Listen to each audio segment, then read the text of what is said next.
Hi hello నమస్తే. నేను మీ Raghudepaka. Welcome to genius online classes.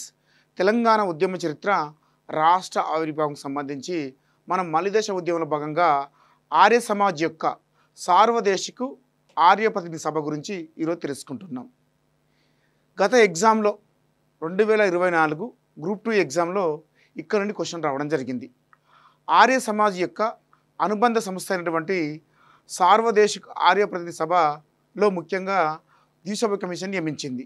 ఇందులో ఈ కమిషన్లో ఉన్నటువంటి సభ్యులకు సంబంధించి సరైన వారిని గుర్తించడని క్వశ్చన్ రావడం జరిగింది.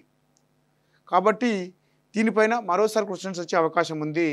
ఆ ద్విసభ్య కమిషన్ల సభ్యులు ఎవరు, అంతేకాకుండా ఈ యొక్క ఆర్య సమాజ్ యొక్క సార్వదేశిక ప్రతినిధి సభ ఏర్పాటు చేసినప్పుడు అంటే అప్పుడు ప్రధానమంత్రి ఎవరున్నారు, అంతేకాకుండా సార్వదేశిక ఆర్య ప్రతినిధి సభను ఏర్పాటు చేసింది ఎవరు, అంతేకాకుండా ఈ యొక్క కమిషన్ ద్విసభ్య కమిషన్ ఎప్పుడు నివేదికను సమర్పించింది, ఆ నివేదికలో పేర్కొన్న అంశాలకు సరైన అంశాలను గుర్తించండి, సరికాని అంశాలను గుర్తించండి అని అడగవచ్చు. కాబట్టి ఇది చాలా వెరీ వెరీ ఇంపార్టెంట్. గత 2-3 సార్లు ఇక్కడ నుండి మనకు క్వశ్చన్స్ కనిపిస్తున్నాయి. 2016 గ్రూప్ 2లో కనిపిస్తున్నాయి, అలాగే 2024లో జరిగిన గ్రూప్ 2 ఎగ్జామ్ కూడా మనకి క్వశ్చన్స్ కనిపిస్తున్నాయి. కాబట్టి చాలా చాలా వెరీ వెరీ ఇంపార్టెంట్. సార్వదేశిక ఆర్య ప్రతినిధి సభ మరి యొక్క కమిషన్ని ఎవరు ఏర్పాటు చేశారు? ఇది ముఖ్యంగా ఏకసభ్య కమిషనా, ద్విసభ్య కమిషనా అంటే ఇది ద్విసభ్య కమిషన్. ఈ సార్వదేశిక ఆర్య ప్రతినిధి సభ కమిషన్ ఎందుకు ఏర్పాటు చేయబడిందంటే అప్పటి అంటే మా ప్రత్యేక తెలంగాణ ఉద్యమంలో జనసభ ఆవిర్భావ సమయంలో ఆ యొక్క సమావేశాల్లో మనకు వందే మాతర రామచంద్రరావు 1985 ఫిబ్రవరి 27న నిర్వహించిన సమావేశానికి అధ్యక్షత వహిస్తాడు, హైదరాబాద్లో జరిగిన సమావేశానికి. ఆ తరుణంలో అక్కడ కొన్ని నిర్ణయాలు తీసుకోవడం జరుగుతుంది. ఏంటిది? ప్రత్యేక తెలంగాణకై ఒక కమిషన్ ఏర్పాటు చేసి ఆ కమిషన్ ద్వారా తెలంగాణకు జరుగుతున్న అన్యాయాలను, అంతేకాకుండా దాని బెనిఫిట్స్ని కూడా దానికి ఎలాంటి బెనిఫిట్స్ని తీసుకురావాలి, దీని గురించి ముఖ్యంగా భారతదేశంలోని రాష్ట్ర ప్రభుత్వాలకి, అంతేకాకుండా కేంద్ర ప్రభుత్వం తెలియజేయాలనే ఉద్దేశంతో ఈ యొక్క కమిషన్ ఏర్పాటు చేయడం జరుగుతుంది. మరి ఎవరు ఈ యొక్క వందే మాతర రామచంద్రరావు అంటే మనకు ఆర్య సమాజ్ యొక్క అనుబంధ సంస్థ ఉంటుంది, సార్వదేశిక ఆర్య ప్రతినిధి సభ అని ఉంటుంది అన్నట్టు. ఈ యొక్క సభకి ఉపాధ్యక్షుడు మన యొక్క వందే మాతరం రామచంద్రరావు. అతని యొక్క విజ్ఞప్తి మేరకు ఆర్య సమాజ్ అనుబంధ సంస్థ అయినటువంటి సార్వదేశిక ప్రతినిధి సభ తెలంగాణ అంశంపై ఒక ద్విసభ్య కమిషన్ ఏర్పాటు చేస్తుంది. మరి గత గ్రూప్ 2 ఎగ్జామ్లో దీనిపైన క్వశ్చన్ రావడం జరిగింది. ఆ ద్విసభ్య కమిషన్లో ఉన్న సభ్యులు ఎవరు అని అడగడం జరిగింది. ఒకరు వచ్చేసి ఓం ప్రకాష్ త్యాగి, మరొకరు వచ్చేసి హెచ్కేఎస్ మాలిక్. వీటిపైన గత గ్రూప్ 2 ఎగ్జామ్లో 2024 డిసెంబర్లో జరిగిన గ్రూప్ 2 ఎగ్జామ్లో వచ్చింది. అంతకుముందు కూడా మనకు అంటే ఎస్ఐ ఎగ్జామ్లో కూడా ఈ బిట్ కనిపిస్తుంది. 2016 గ్రూప్ 2లో కూడా దీనిపైన క్వశ్చన్ కనిపిస్తుంది. కాబట్టి చాలా చాలా వెరీ వెరీ ఇంపార్టెంట్. మన యొక్క సార్వదేశిక ఆర్య ప్రతినిధి సభ సమర్పించిన ఆ నివేదికలో ఏ అంశాలు ఉన్నాయి, చాలా చాలా వెరీ వెరీ ఇంపార్టెంట్.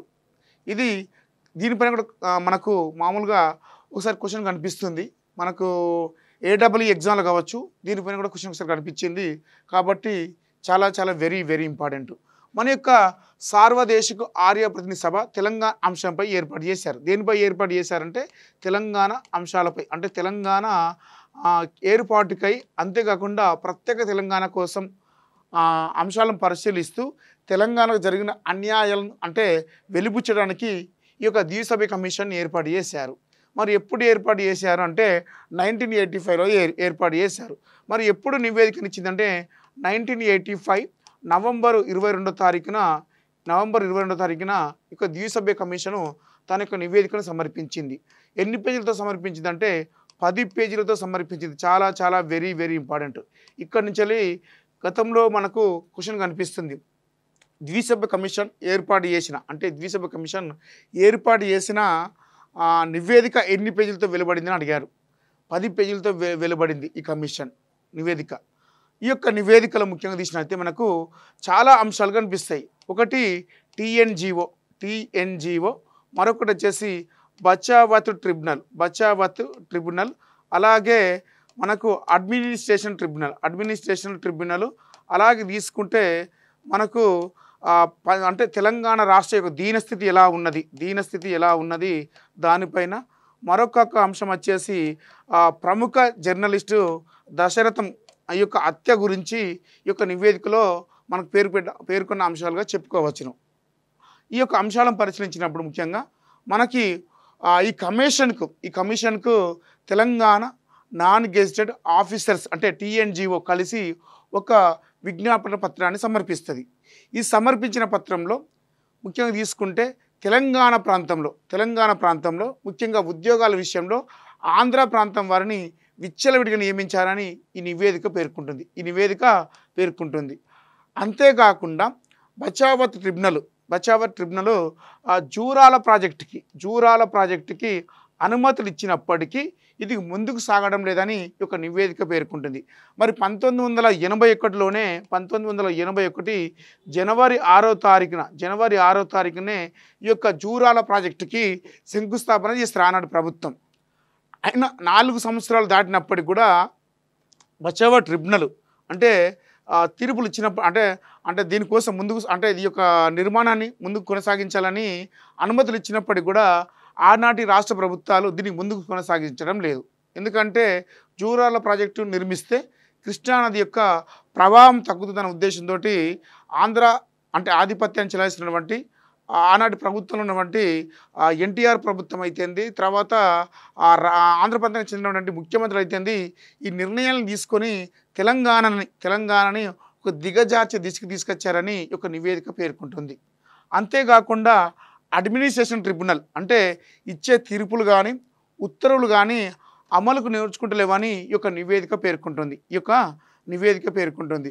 అంతేకాకుండా సమైక్య రాష్ట్రంలో మొత్తం ఆంధ్ర ఆధిపత్యంలో ముఖ్యంగా మీడియా మొత్తం ఉండడం చేత తెలంగాణ సమస్య గురించి అంటే తెలంగాణ రాష్ట్ర ఏర్పాటు గురించి కొనసాగుతున్న ఉద్యమాలు ఎక్కడ కూడా తెలియజేయలేదని ఈ యొక్క నివేదిక పేర్కొంటుంది. అంటే ఆంధ్ర ఆధిపత్యం చేతిలో మీడియా ఉండడం చేత ఈ యొక్క కవరేజ్ని ఎక్కడ కూడా ముఖ్యంగా ఈనాడు పేపర్ అయితేంది, ఆంధ్రజ్యోతి పేపర్ అయితేంది, ఇలాంటి పేపర్స్ అంతేకాకుండా మీడియా రంగం మొత్తం కూడా ఆంధ్ర పెత్తందారు చేతిలో ఉండడం వల్ల వాళ్ళ నిర్ణయాల మేరకు తెలంగాణ అంశాన్ని ఎక్కడ కూడా కవర్ చేయడం లేదు. అందుచేత తెలంగాణ సమస్య అనేది దేశంలోని ఇతర ప్రాంతాలకు తెలియరాలేదని ఈ యొక్క నివేదిక పేర్కొంటుంది. అంతేకాకుండా అంటే పంజాబ్ రాష్ట్రంలో ముఖ్యంగా హర్యానా అంటే అనుభవించిన స్థితి కంటే అధ్వానంగా ఉమ్మడి రాష్ట్రంలో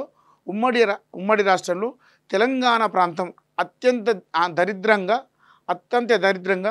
దీనస్థితిలో ఉందని ఈ యొక్క నివేదిక పేర్కొంటుంది. ఆనాటి ప్రభుత్వము ప్రముఖ జర్నలిస్ట్ అయినటువంటి దాశరథంని హత్య గావించడం జరుగుతుంది. ఇది ఏ పత్రికలు కూడా ప్రచురించలేదు. ఎందుకంటే మొత్తం మీడియా అంతా కూడా ఆంధ్ర పెత్తందారు చేతిలో ఉంది కాబట్టి మీడియా ఎక్కడ కూడా దీన్ని బయటికి తీసుకురాలేదు. ఇది దీనిపైన ఒక ప్రముఖ ఆంగ్ల పత్రిక మాత్రమే ఇది ప్రభుత్వ హత్య అని ఖండించడం జరిగింది. అంటే ఇలాంటి పరిస్థితులు తెలంగాణకు సంబంధించి విషయంలో ఆంధ్ర పెత్తందారులు ఆనాటి ముఖ్యమంత్రులు ఉన్నటువంటి భూస్వాములు ఇలాంటి నిర్ణయాలు తీసుకొని తెలంగాణ ప్రాంతాన్ని ఒక దీనస్థితికి అజ్ఞాన పరిస్థితికి తీసుకొచ్చారని ఈ యొక్క నివేదిక పేర్కొంది. ఈ నివేదిక 1985 నవంబర్ 22న నివేదిక సమర్పించిన అనంతరము ఈ సార్వదేశికు ఆర్య ప్రతినిధి సభ సభ్యులు ఏం చేస్తారంటే ఆనాటి ప్రధాని అయినటువంటి రాజీవ్ గాంధీకి ఒక లేఖను రాస్తారు. రాజీవ్ గాంధీకి ఒక లేఖను రాస్తే ఏమంటారంటే ఆ లేఖలో ప్రత్యేక అంటే వీళ్ళు ప్రత్యేక తెలంగాణ రాష్ట్ర డిమాండ్ని కోరుతూ ఇది తప్ప ఇంకొక మార్గం లేదని ఈ యొక్క నివేదికలో ప్రత్యామ్నాయం అంటే దీనికి అన్నిటికీ సొల్యూషన్ ఏంటిదంటే ప్రత్యేక తెలంగాణ రాష్ట్ర ఏర్పాటు తప్ప మరొక అంశం లేదని ఒక నివేదికలో పేర్కొంటారు. ఇది చాలా చాలా వెరీ వెరీ ఇంపార్టెంట్.